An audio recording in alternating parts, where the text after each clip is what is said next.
Okay, turning now to our weather, Chief Meteorologist Jeff Ranieri joining us now to, Jeff, kind of talk about some of the big challenges that firefighters are facing while they're fighting this glass fire. It's been really all about the heat today, low humidity, and then we go back to some more wind as we head through primarily Thursday evening into Friday as well. And the other layer on top of this is a lot of us outside the fire zone. The air quality has been okay. It hasn't been amazing, but today it got considerably worse. We're seeing what I'm calling this boomerang effect, where a lot of the smoke that got pushed out of part of the Bay Area the past few days is now swinging back in. And it did get unhealthy to close to hazardous here for parts of the East Bay. I wanted to show you a side-by-side comparison right now of two different sky cameras.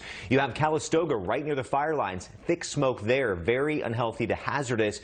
Then right over to Walnut Creek, you can barely see Mount Diablo, which is right back here, as we are in healthy to very unhealthy, and we likely could teeter into the hazardous a little bit tonight. And on top of that, as we mentioned, 99 degrees out here towards the inland East Bay, 93 in Calistoga.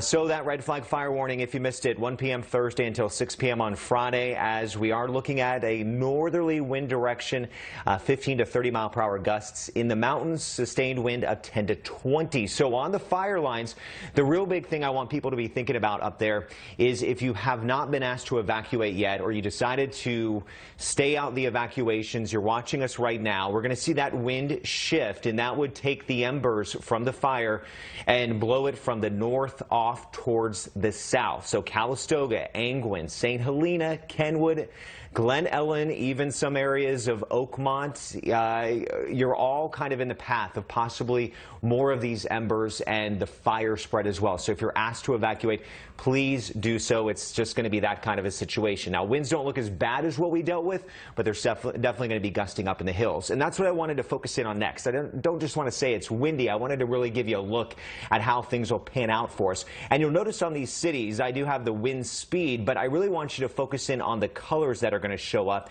And you can see the key at the top of the screen. As we head through Thursday, notice how the yellow, the orange, a little bit of red starts to pop. That's in the mountains where we could get up to those 30, maybe even 40 mile per hour wind gusts. Again, above 1,000 feet.